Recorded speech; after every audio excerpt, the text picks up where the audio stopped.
the Great Green Fleet. This term came from Theodore Roosevelt sailed the Great White Fleet in the Pacific in 1907. What we're doing is we want to demonstrate that we can do this. We can do it in the near term, next year, to just try it out, see how it works, get the right pieces together, but then by 2016 actually sail this. And you know, I've talked about the different pieces, but there's a whole process of looking, you know, the next slide really goes through the process. You don't need to look at the little eye chart pieces. But what it is we have both ships and planes. We need to look at the fuels that can be drop-in fuels for these different pieces of equipment. We're testing various fuels in ships, different ones on aircraft. A year ago, almost precisely, because it was Earth Day last year, we tested an FA-18 on a blend of camelina and regular jet fuel. It flew Mach 1.7, no problems. Perfect operation, no issues at all. We've done that a number of times. So we know that we know how to do this. And now we need to find fuels that are in sufficient quantity, that meet our criteria. We have some very strict criteria for what we need for the fuels. First of all, they need to produce the power we need from that fuel. They need to meet sustainability criteria. In other words, we don't want fuels that are going to leave the world worse off in a carbon footprint sense. They need to be fuels that are going to be able to be produced in sufficient quantity to meet our needs. And they need to be at a price point that makes sense for us. They don't have to be, by next year, they don't have to be equivalent to oil, but they have to be on a price trajectory that they are in parity to petroleum products. So given those criteria, we're looking for the fuels, and we're finding them. They're out there. The the markets are developing them. We're working with the Department of Energy, Department of Agriculture to make this happen. We're working with the business community, finding capital that can go into those, the fuel producers, making sure that they're going to be able to build the refineries they need. So we're working with both government and business to make this happen. Much the same on the ship testing. Different fuels, different needs, but we're finding we've certified and we've tested and certified some fuels for some of the platforms, and we're continuing to do that. We have made great strides there. So people have asked me all the time, are these 5 goals that the Secretary set out, are they just sort of aspirational goals? Are they, the good feeling, the thing that we should be thinking about? Are they ideas that we should have to focus us? Or are they real? Do you really think you're going to be able to meet them? This is a financially constrained military that you're talking about. I have to go to Congress all the time to justify our budget. I can't justify spending this kind of money on a wish list of wouldn't it feel good and wouldn't this be nice. These have to be practical. So I need to be able to look at Congress and say, this is in our national interest. We need to spend this money and we're going to get there in our national interest. So the question is, are we going to get there? And my answer is yes. I see the path. I see, looking at how things have changed just in the last 5 years, 3 years, and many of these areas, to say between now and 2020, will we meet the goals that we've set out for ourselves? I think assuredly we will, but it's going to take not just me and my operation, not just the uniformed services and what they do, but it's really going to take the commitment of the entire community, business community, people who are partners with the military to work with us on this, and we'll get there. So with that, I thank you for your attention. I'd be glad to take some questions. With the tactical renewable energies, has there been any thought to it leaves the U.S. military at the same level of our enemy over there, where it would kind of put us at a disadvantage, kind of? I see. So you're thinking that if we have more conventionally fueled capabilities, then we're in better shape than if we leave ourselves to the mercy of the sun to power our solar equipment. I think that that's right, and I think that that's always the case with solar, with wind, with those kinds of renewable technologies. You always need to have a backup. You always need to have something so that you're not stranded. And I think that the people who are able to make the wisest use of these technologies are the ones who know just how much you need for a backup, how much insurance you need to be able to develop them. Thanks. You mentioned new buildings as far as being energy efficient, but California, you must be familiar that California has an energy upgrade program to retrofit existing buildings. And I'm sure there's plenty of buildings on Navy bases and Marine Corps bases that have been built in the past and could be upgraded to even better standards than exist in California today. And, is the Navy involved with any programs to upgrade existing buildings? Yes, very much so. Good question. To the extent that those can be funded, and again, it's always a question of funding. Yes, going in and recommissioning and retrofitting buildings is a very high priority. Again, for the energy savings. Just follow up on, since the utilities are putting in money, obviously through the energy department, but since is the federal government allowed to sort of participate in that program to get rebates, or is that like double dipping? As far as I know, we are. I've not seen that we've done that, but yeah, I would think if the utilities have money to offer for efficient buildings, then we should be, no reason we shouldn't be getting it.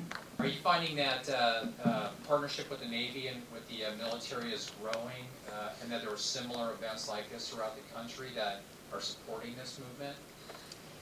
Yes, very much so. Although the other side of that is I'm also finding, surprising to me, because of all that we're doing, a lot of people, even a lot of people who are very involved in the energy field and the renewables field, don't have any idea what the Navy is doing. There are many energy groups I've spoken to who've said, gee, we never heard this before. We didn't know that the military in general, and that the Navy in particular, were really very interested in energy and in renewables and developing this stuff. So somehow, as much as we try to get the word out, it's a lot of other things competing for our time, for people's time and attention, I think. I'm wondering what you believe would be the top 2 hurdles to actually meeting these milestones. The first one would be funding. And as I pointed out, the real key is going to be getting the biofuels that we need to really change our ability for ships and planes. And that's going to require not just a lot of Department of Navy money, U.S. Ag, Department of Energy, and others have money to put in, but mostly it's going to be the private sector. So the funding isn't just our funding, it's making sure that there are dollars being put into that, into biofuels, generally. And I say that with the big caveat is we're not picking a winner. We're not saying that the biofuels should be produced based on camelina or on switchgrass or on algae. We're saying that all of these are possible, and so the private sector largely is going to decide which are the winners. So that money has to be available. And we're working to try to make that happen, but it's the private sector. It's a capitalist society, and the money will go where the money goes. So that's one. I think the second is this question of commitment, behavioral change or culture change or whatever.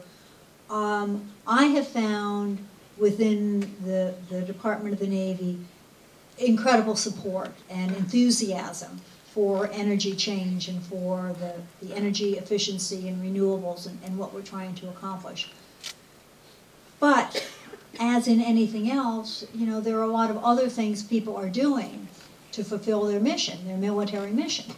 And we need to make sure that energy remains the high priority.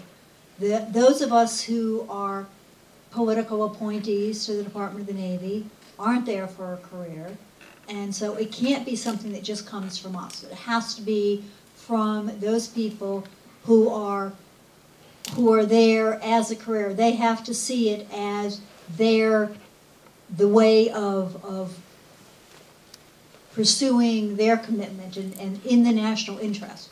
So part of my role is to make sure that people really believe that. People see it as I do and believe it and carry it on. By 2020, you know, I'm going to be out planting my flower garden. And so I need to make sure that this is happening and that it's not just something that Secretary Mavis had, you know, made a good speech on and that I go talk to people about, but in fact that it's core to the mission. Madam Secretary, with the strategic importance of Hawaii, Guam, and our foreign installations in Japan, Okinawa, what's being done to ensure operational and installational energy security from your office's point of view? Hawaii is a great example.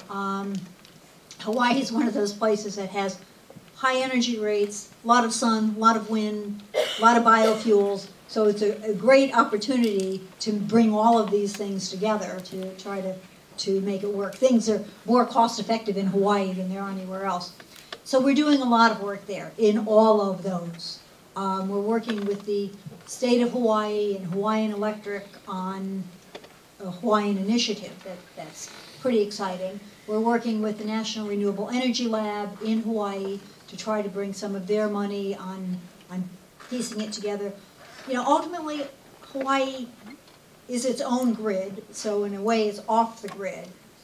We have an opportunity there, and I think a real commitment there, to make sure that not only are our bases, and we have a very, you know, critically important set of both Department of Navy and other services bases there. So we not only have to protect the bases and the mission critical needs on the bases, but you know, the whole island, I think, the whole set of islands need to be protected. But it's a great location to do that because they have so many options, and the government and the business community have all rallied, and I think we're all working together there. Guam is a different story. Guam is, as people know, U.S. territory, U.S. Ground, and we have a Navy base there, an Air Force base there, and we're planning to build a new Marine base there. So that would also be a great opportunity to do things right, to try to make a green base, to try to make a base that is part of the solution to the energy situation on Guam, rather than just adding to it. Madam Secretary, with oil prices having gone from $80 to north of 106 a barrel since the first of the year, how do you, first of all, how do you pay for all that stuff when you've got 2.5 wars going on? And secondly, does that increase some urgency on your part to develop biofuels? And just as a follow-up, how do you benchmark the cost of your biofuels over the long haul when oil is bouncing around? Let me take the middle question first. Yes, it increases the sense of urgency enormously, and I think it also demonstrates the need for what we've been talking about. Not just the high price, but the volatility in price of oil. And I think the simple math is every $10 increase in a barrel of oil is a $300 million increase in the cost of the Department of the Navy. So it's a big burden. how do we then carve out room for our other things? It's partly the way the fuel is bought. The current fuel isn't bought by the Department of Navy, it's bought by Defense Logistic Agency for the Navy. So those dollars, and then of course we pay the VAT. So yes, it hurts us, it's an important cost factor, but it, as I say, helps demonstrate the need for all of this other stuff that we're doing. And clearly at $100 a barrel, it makes the parity with biofuels that much easier. One of the big issues on getting started with the biofuels market is that the manufacturers, the potential manufacturers of biofuels, really need an offtake contract. They need somebody to sign a contract with them so that they can go to the banks and show a revenue stream and get the funding they need. Right now, we're limited to 5-year contracts under current law. And they want longer than that so they can get going. And then there's a question of what price do we sign if we're able to even sign a 5-year contract, do we do it at today's oil price or some lower oil price? So those things are being discussed literally as we speak. We have to find a way of resolving that and getting those dollars flowing. I don't think anybody thinks that oil is going to go way down again, how far up it will go, but we all believe it's going to remain volatile. I mean, that's the nature since the 70s of the oil market. The oil companies seem to be making a lot of profit. Do you think that if the Navy and the oil companies got together, business partnering, that maybe you could get some money from them to help you guys with the funding? Nice thought. She's now wishing that I hadn't said one more question.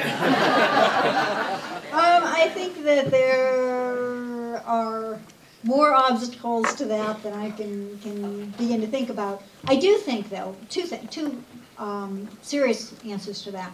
One is that the oil companies, I think without exception, are looking at biofuels.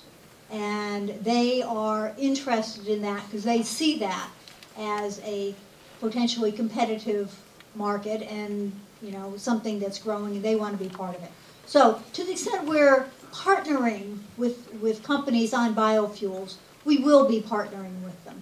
I think the other part of that answer might be that I don't think anybody's going to flow money to us for these initiatives. But I do think that whether it's the oil companies or other large businesses in the country, there's a recognition that the Department of Defense needs to be thinking differently, more enlightened about the energy situation in the country. And I think there's a lot of support there. Congress, as bipartisan, as polarized as Congress is on many issues, and on many energy issues, I have found a lot of support among Congress people on both sides of the aisle in talking about our energy initiatives. They really think it's the right way to go. They think that we are making the right decisions, the right moves. So there's more support, I think, than pushback on both sides of the aisle in Washington. So with that, thank you very much for your attention. This is Doug Crawford at the Jewel of the Pacific, the Santa Barbara Yacht Club, and we're here today with one of our newest board members, Mr. Tom Watson. Welcome aboard, Tom. Thanks for having me. This has been a lot of fun so far, and the reason I wanted to join the Navy League board is the Navy League really performs a very valuable function, I think, for our society, and people really don't understand how dependent we are on commerce on the sea and how much of it travels on the sea. And it's on a neighborhood, I think, of 80% or more of commerce travels on the sea. And it's really important that we are able to secure the sea lanes, and people need to understand how important our Navy is, not only to our security, but also to our economy overall. And it's a good outfit and a good opportunity to bring that message to the people of the United States. Well, in order to help manage one of the largest Navy leagues in the world, I think it is the largest Navy league in the world without a deep water port here in Santa Barbara. Certainly a very active and award and recognized council.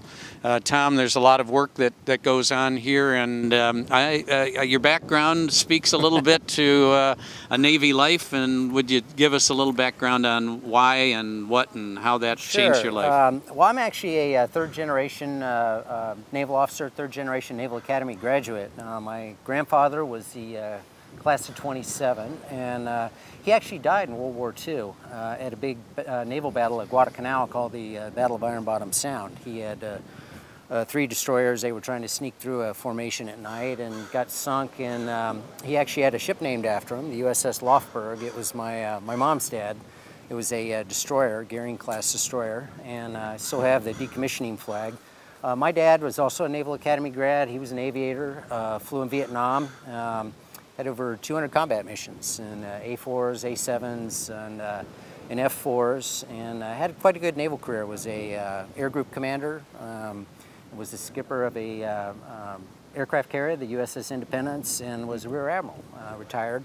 I went to the Naval Academy. I graduated in '82 and went into aviation. I was a flight officer in F-14 Tomcat, and really enjoyed my time. I went into the test community. I went to test pilot school and back to school. Got a couple of master's degrees in engineering and management, and did that. Tried to get in the space program. Didn't quite make it, but anyway, I really enjoyed my time. I retired in Point Mugu, right down the road here, and looked up the road. Santa Barbara's pretty nice. I think I'd like to move up here. So I've been here about 10 years now. Well, I'd like to say thank you to you and your family for incredible service to our country. It's that kind of, it goes beyond patriotism.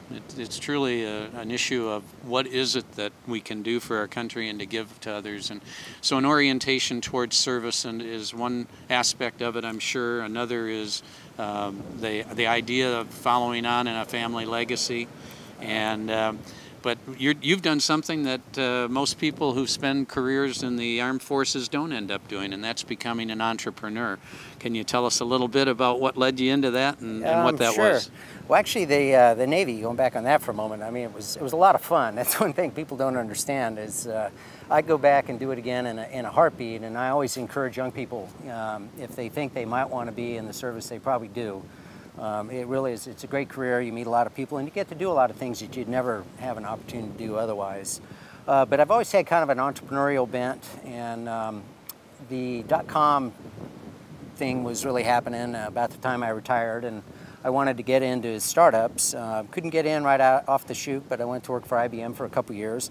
I met some guys. They asked me to join them in a startup down in LA, doing software, did that, and I'm on my second startup now up here in Goleta. I've been there about 8 years, not so much of a startup anymore, but we actually make little wireless components that go in things like cell phones, radios, and radars, and it's been a real education and a lot of work, but it's a lot of fun as well.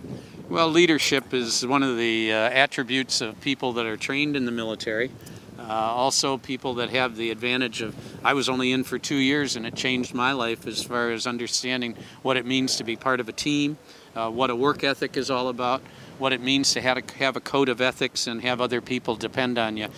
When we speak to the young people, can you give us a little insight to the people that you commanded and young people that you knew when you came through the services and what you felt that it did for them? Well, you meet all kinds. I mean, particularly in the enlisted ranks. You know, you get young kids from all over the country, all walks of life, from you know, the inner city kids that may have been in gangs and, you know, got in trouble and the judge said, you know, join the service. A lot of that back when I was in. To, you know, farm kids from Iowa that had never seen the ocean before. To, you know, people that their parents were in the military. So you get a broad swath of the country, but the common thread is they're just all really good, decent, hardworking, you know, solid Americans. And, you know, it's an honor to work with them, and it's a lot of fun. And they're tremendous sacrifices. You know, I was an aviator on the flight deck. These kids, you know, 19, 20 years old, 16, 18 hours a day, and probably the most dangerous work environment on the planet up there with all these airplanes and propellers.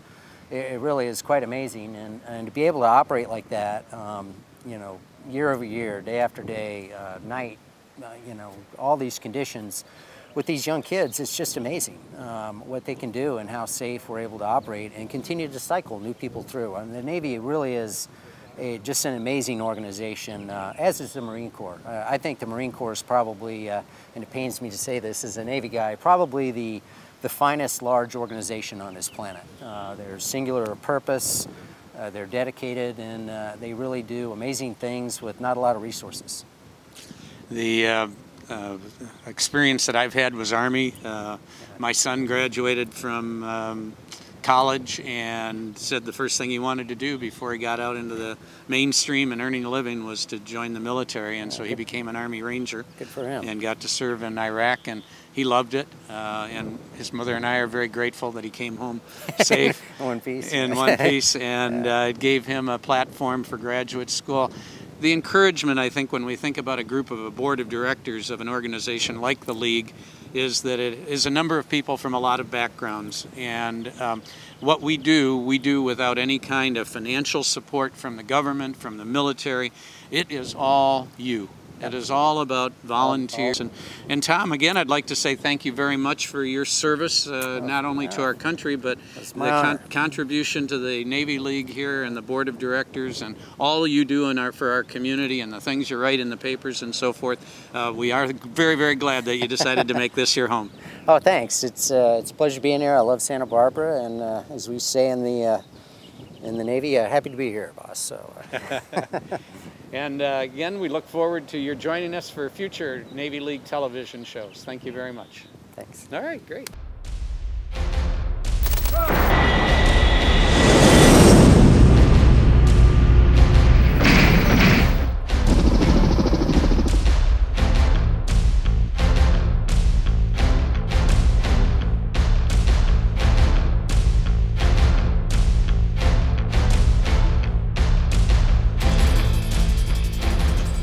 (1902), the dawn of a new century.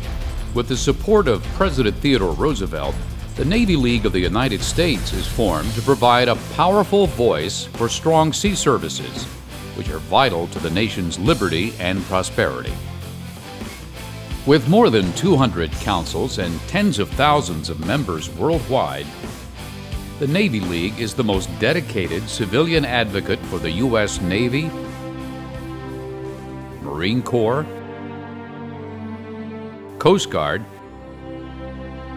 and U.S. flagged merchant marine. Headquartered just outside our nation's capital, a major part of the Navy League's vital mission is educating the public, local and national elected officials, and policymakers about the importance of maintaining strong and effective maritime forces.